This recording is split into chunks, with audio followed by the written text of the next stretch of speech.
बहुत सारी लेडीज़ को वाइल्ड प्रेगनेंसी गैस और एसिडिटी की प्रॉब्लम बहुत ज़्यादा होने लगती है। तो डॉक्टर नेहा प्लीज़ बताइए कि ऐसे टाइम पर जो प्रेग्नेंट लेडीज़ हैं उन्हें अपनी डाइट में क्या चेंजेस करने चाहिए जिससे गैस और एसिडिटी की जो प्रॉब्लम है वो जिससे कम किया जा सके या ख़त्म किया जा सके।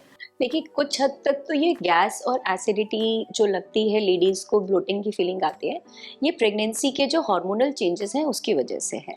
तो प्रेगनेंसी में जो सबसे प्रीडोमिनेंट हार्मोन है वो प्रोजेस्टेरोन हार्मोन है। वो हमारे प्रेगनेंसी को सपोर्ट करता है, इट इज़ प्रोजेस्टेशन। ठीक है। सो अब ये हार्मोन बॉडी के जो हमारे इंटेस्टाइन ट्रैक के स्मूथ मसल्स हैं उसको रिलैक्स करता है। इसकी वजह से क्या होता है कि ये जो हमारे स्टमक और फूड पाइप के बीच का जो एक स्फिंक्टर होता है वो थोड़ा ढीला रहता है, एंड इसी वजह से वो खाना वापस आना, डकार की फीलिंग रहना, एंड जो हमारा बॉडी में जो फूड प्रोपल्शन है वो स्लो डाउन हो जाता है।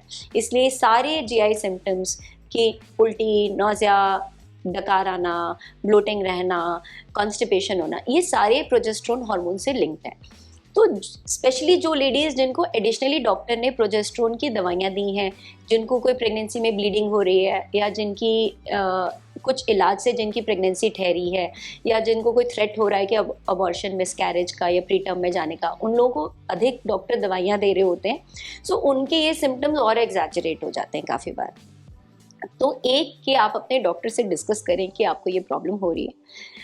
कुछ हद तक हम डाइट से इसको मॉडिफाई कर सकते हैं, जैसे कि हम बहुत लंबे समय तक भूखे ना रहें, हम थोड़ी थोड़ी देर पे कुछ कुछ खाते रहें। जो हमारी फूड हेल्पिंग है, हम rather than taking a big portion, मान लीजिए कि आप 2 चपाती रोज हर बार खाते थे, हमेशा रूटीनली खाती थी, लेकिन अभी आप प्रेग्नेंट हो गए हैं तो हो सकता है आप आधी चपाती खा के ही आपको लगे कि अब मुझे फुलनेस आ रही है। सो आपको लग रहा है कि आप काफ़ी फुल फील कर रहे हो, तो you just stop before the point कि जब आपको लगे कि अब आप उल्टी कर दो। उतनी हद तक मत खाओ, लिटिल अंडर फिल, एंड उसके बाद थोड़ी देर बाद ही कुछ और खा लेने में कोई नुकसान नहीं है। मतलब जो लार्जर अमाउंट है उसको अवॉइड करके छोटे छोटे अमाउंट में पोर्शंस फ्रीक्वेंटली। तो अगर आपको हर 1 घंटे पे भूख लग रही है तो हर 1 घंटे पे खाइए, लेकिन उस पोर्शन को छोटा कर लीजिए, जिससे आपको ऐसा ना हो कि उसको आप सारा खा लो फिर सारा उल्टी कर दो, तो उसमें आपका ज़्यादा नुकसान है, राइट।